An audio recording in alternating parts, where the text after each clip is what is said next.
Hello, hello, on va se permettre de faire une petite analyse des marchés financiers rapidement. Comme d'habitude, comme à la maison, petit pouce bleu, abonnement, votre petit message en commentaire si vous voulez que j'analyse d'autres crypto-monnaies ou même d'autres trucs sur les marchés traditionnels. Donc aujourd'hui, on va parler un petit peu du Bitcoin et du marché des cryptos en général. On va voir un petit peu tout ce qui concerne, bah oui, surtout le Bitcoin en fait, hein. Donc là, on va aller hop sur mon petit graphique. Tac, ok. Le meilleur graphique de l'univers qui vous montre grâce à l'Oxalgo, tac, l'Oxalgo qui vous montre du coup tout le volume. Le volume, ça correspond à quoi? Ça correspond au point fort d'achat et de vente. Comment on l'interprète? C'est pas compliqué. À droite, la volatilité. À gauche, la puissance en fait. Voyez-le comme un mur. C'est-à-dire que plus on est épais ici, moins ça va passer en fait. Et là, vous voyez que ça a du mal à passer. Ça va peut-être passer, hein, mais ça a du mal. Ici, on est sur un mur qui est tellement badass que ça m'étonnerait qu'on passe en dessous en fait. Donc c'est pour ça que 9500 $, c'est pas déconnant pour Bitcoin. Ici, il n'y a que dalle. Donc quand il n'y a que dalle, ça veut dire qu'on peut y passer comme dans du beurre. Donc ici, vous voyez, il n'y avait que dalle, on est passé comme dans du beurre, pas de surprise. Maintenant, la question c'est, vu que c'est notre dernier support, est-ce qu'on se casse la gueule jusqu'à là? Je sais pas. C'est pour ça que moi j'ai mis des shorts et des longues sur le marché, donc des shorts en levier. C'est-à-dire que j'ai pris du x2 levier, non du x1 levier pardon, sur du short. Donc en gros, si le prix du Bitcoin baisse là, je me fais des couilles en or. Mais à la fois, j'ai aussi acheté, en spot. C'est-à-dire que si le prix du Bitcoin augmente, bah à la fois je perds, mais c'est pas grave, hein, je perds un petit peu de mes shorts. Et à la fois, bah, je gagne parce que du coup, bah, ça augmente bien. Évidemment, plus de boules que de shorts sur le marché, donc c'est risqué. Là, notre prochaine étape, du coup, si on ne croit les Fibonacci, ce serait autour des plus 54%, donc autour des 30 000 $, auquel on viendrait se casser la gueule, parce que là, il y a un mur qui est très puissant et qu'on n'a aucune motivation pour l'instant sur le marché, donc c'est pas impossible. Pour l'instant, il y a beaucoup de force à la baisse. Et puis, il n'y a aucun signe en fait de tendance haussière là. Donc pour l'instant, c'est une tendance complètement baissière. Aucun signe de tendance haussière comme je viens de le dire.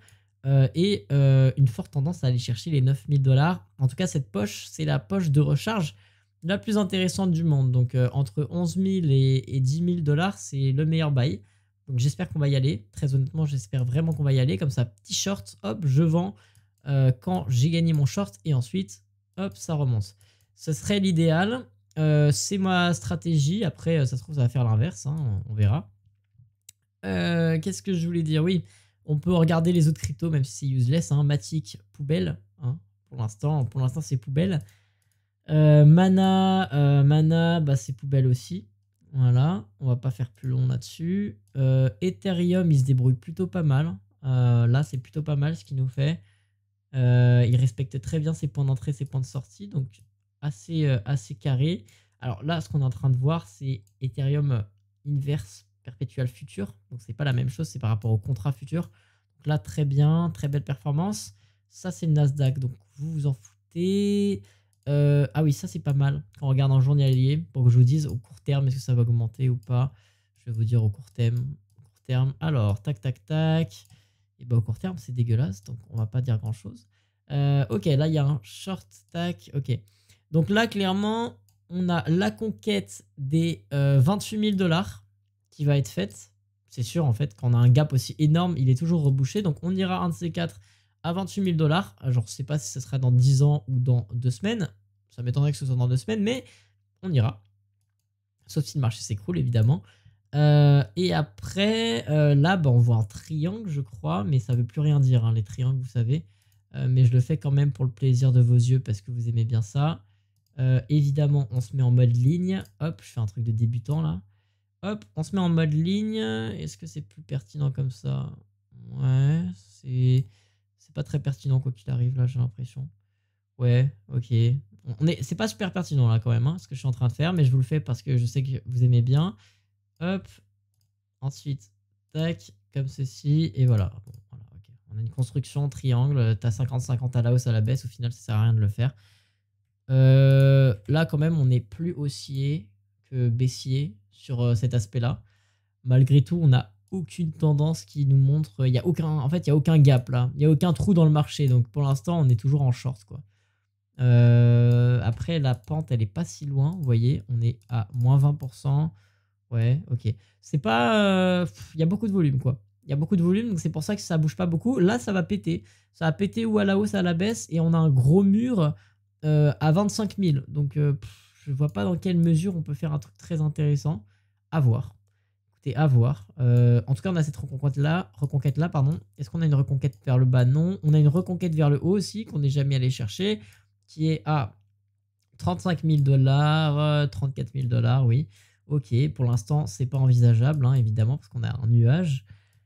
Encore une fois, le Luxalgo dans la description avec 35% de rabais, je vous le répète. Hein, et bah là, on va voir ce que ça donne, mais c'est pas ultra bénéf. Si je devais donner un conseil actuellement, investir petit à petit, c'est pas un conseil en investissement, c'est juste un conseil d'amis.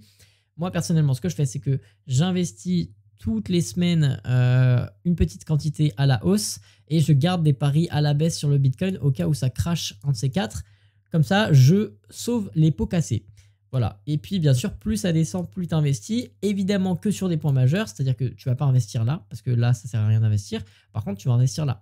Éventuellement, hein, c'est une éventualité. Voilà, il n'y a rien d'autre à dire, je crois. Tac, ouais, ok. Si on regarde Bitcoin, hop, on est clairement sur une résistance. Donc, on est bloqué, quoi. On est vraiment, on se prend une porte dans la gueule, quoi. C'est ça qui se passe. C'est ça que je vais vous montrer, en fait. Hein.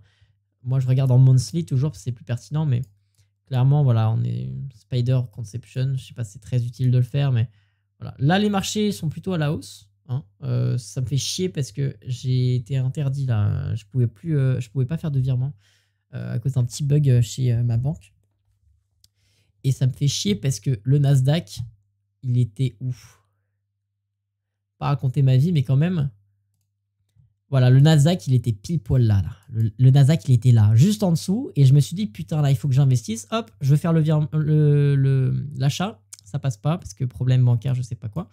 Je sais pas pourquoi il y avait un bug. Et du coup, j'ai dû appeler ma banquière que j'ai dans pas longtemps d'ailleurs. Et bah bref, quoi qu'il en soit, au lieu de raconter ma vie, là, c'était un bon achat à faire, mais je l'ai loupé du coup. Donc ça me fait chier. Quoi qu'il en soit, bah, on fera une vidéo, tiens. Hop, je coupe et on fait une vidéo directement sur les marchés financiers actuels parce qu'ils sont très très intéressants, très pertinents de regarder.